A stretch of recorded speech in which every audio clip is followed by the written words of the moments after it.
Hola amigos, ¿qué tal? Stuart here from Spain Speaks with a Spain news update. And if you didn't already know, Spain is in the middle of a constitutional crisis, but more about that in just a moment. Firstly, a big thanks to all of the people that left comments on the last video. Lots of comments, lots of debate happening there as usual. Thanks to people that supported the channel through a donation or by buying me a beer or a coffee, or through the new Super Thanks option. Many thanks for that. And a big thanks to my patrons on Patreon for your continuing support. Now, let's get into the news, and as I have just said, Spain is in the middle of a constitutional crisis. Only a couple of weeks ago, we were celebrating the Constitution here in Spain with a public holiday, and now it's in a crisis. The Constitution here in Spain is relatively new. It was set up in 1978, and apparently this is the third constitutional crisis since then. And what's causing the constitutional crisis here in Spain? Well, among other things, some controversial laws that the current government wants to change. As we can see here, Spain's Constitutional Court meets again today to decide whether to overturn the government's most controversial reform. The government's most controversial reform may be suspended as a precautionary measure. It may go ahead and pass through the Senate, or the lack of consensus within the Constitutional Court may once again serve as a hidden or covert argument to kick it forward without taking a decision on the matter.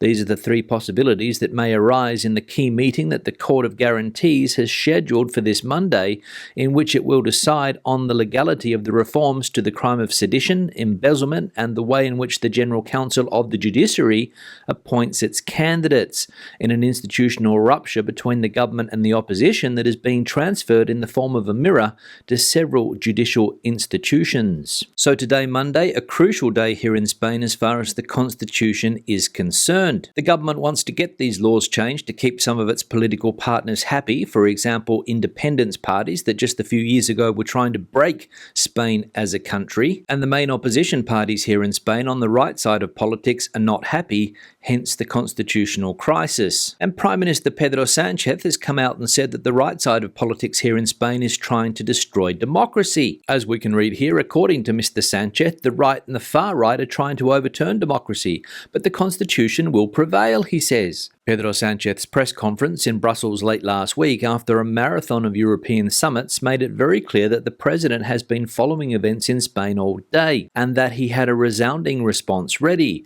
not only against the opposition, but also against the conservative majority of the Constitutional Court, which throughout the morning was on the verge of preventing a vote in Congress. Such a thing had never happened since the restoration of democracy in 1978, and it could still happen on Monday if the vote in the Senate, scheduled for Thursday, on the government's package of reforms that changes the crime of sedition, reduces the crime of embezzlement if there is no self-gain, and tinkers with the laws of the judiciary and the Constitutional Court to unblock the renewal of the latter, is blocked. So politics and political parties here in Spain, unfortunately, at an all-time low. So let's hope we don't go down the same path as some Spanish-speaking countries in Latin America. Now, if you are a driver here in Spain and own a vehicle, listen up, because there are some big changes coming in 2023. As we can read here, do you know if you can drive your car into the city centre from January 2023? The establishment of LEZs or ZBEs here in Spain, that is, low emission zones,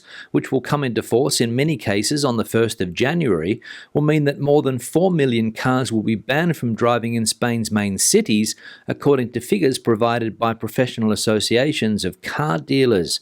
If we take into account other specialised studies, it is estimated that around a third of the vehicles circulating in our cities will not be able to access their city centres. Although there are no concrete figures, it is thought that at least 12 million cars are used in Spanish cities with more than 50,000 inhabitants, which, from next year onwards, could introduce LEZs. According to fleet age statistics, the provincial capitals most affected by these LEZ measures may be Tenerife with 44% of its fleet, followed by Orense with 41%, and Leon with 40%. So there we go. If you own a car here in Spain and often use it to drive into the city centre, you better check whether or not you will be able to do so as of the 1st of January 2023, because a lot of cars, according to their emission levels, will be banned from city centres. Now, as we know, 2023 is going to be a good year for pensioners here in Spain because they're going to get an 8.5% increase on their pensions because of inflation. So how many people will this affect? Well, as we can see here, a snapshot of Spain's pensions. 9 million people with an average benefit of €1,094. Pensions are back in the spotlight after the 8.5% rise for next year, confirmed after the November inflation figure was released on Wednesday. This translates into an increase of around €93 per month on average. Non-contributory benefits will also rise next year, in this case by 15%, following the agreement reached by the government and EH to support the 2023 budget. In this case, the increase will be €70 per month on average if the public accounts finally go ahead. In addition, the government is working against the clock with the social partners to finalise the second part of the pension reform, which, among other aspects, seeks to agree new formulas to ensure the viability of the system for the coming decades. So, some interesting data there. 9 million pensioners here in Spain with an average pension of €1,094. Now, there's some good news for people that live in the Murcia region here in Spain, and it is that finally, and I say finally, a fast train between Spain's capital Madrid and the city of Murcia starts today. As we can read here, the AVE or AVE fast train arrives in Murcia on Monday after 20 years of delay, controversy and a lame route. It has taken almost 20 years for the high-speed railway to reach Murcia, the 7th most populated city in Spain with 447,000 inhabitants. It was on the 15th of December 2003 when the former Secretary of State Benigno Blanco laid the first sleepers of the AVE that would link Madrid and the capital of the region. The project had begun to take shape 5 years earlier in 1998. Since then, various political and social controversies have slowed down a project that will be officially inaugurated this Monday and which will connect the two destinations in just 3 hours. So some good news for people living in the Murcia region here in Spain, and I know that there is a big foreign population living in Murcia. People can now get from Murcia city to Madrid in around 3 hours. But as we saw in that article, for some inexplicable reason, obviously political reasons, it's taken around 20 years for this line to be completed. But that's the way politics works in this country. Now let's have a look at some of the comments from previous videos. One here from Harriet: I don't think restaurants should put food that you haven't ordered on the table. It's a mean trick in my opinion, unless they tell you that it isn't free. I was once charged €12 for bread in a restaurant. I was too embarrassed to complain as the restaurant owners were family of a friend. It's good to know that this could happen, as it also happened to us in Porto, Portugal. Yeah, Harriet, thanks for the comment, and related to an article that we saw last week about how a lawyer in the city of Valladolid in the north of Spain decided to take out an official complaint about a restaurant in the south of Spain in the city of Almeria because he got charged €7 for bread and he didn't order it. It's become quite a common practice here in Spain in recent years that when you sit down at a restaurant, the first thing that the waiter does is put down a basket of bread, even if you have asked for it or not. And then at the end of the meal, you realize that you have been charged for that bread, even though, as I said, you might not have ordered it. And what you pay for the bread is normally quite exorbitant, considering that a loaf of bread in a supermarket costs around 60 or 70 cents. And one of the reasons this lawyer in Valladolid was successful with his complaint was that the restaurant did not have the price of bread marked on the restaurant menu. And I would agree with Harriet, who said in her comment that restaurants should not put down food on the table that you haven't ordered. Whether it be something as simple as a basket of bread, or like what they do in Portugal, where they put down on the table olives, cheese, pâtés, and things like that, many people eat them thinking that they are free and then get a shock when the bill arrives. So let's stand up to dodgy restaurant practices here in Spain and only pay for what you order. One here from Martin: thank you. Just thought I would let you know what I have been told here in the Murcia region. As and from the 1st of January, I need an emission certificate in my car to travel in the major cities of Murcia and Cartagena. Check with my local garage and they confirmed this. Easy enough to obtain.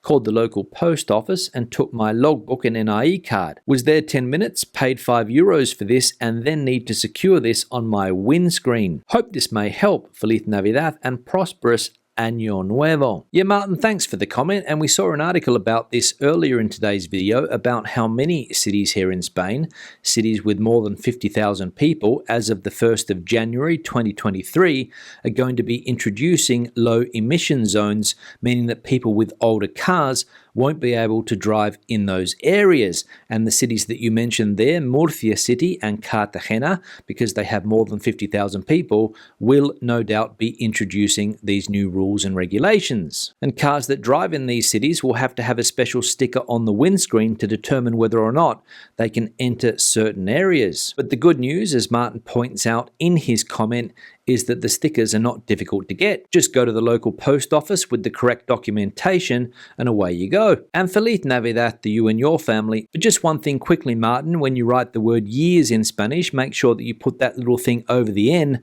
otherwise you get a completely different word. One here from Barbara, what a lovely selection of Spanish goodies. I sampled some top quality acorn-fed ham when I was in Extremadura 2 or 3 years ago. Really lovely and a fantastic part of Spain to visit.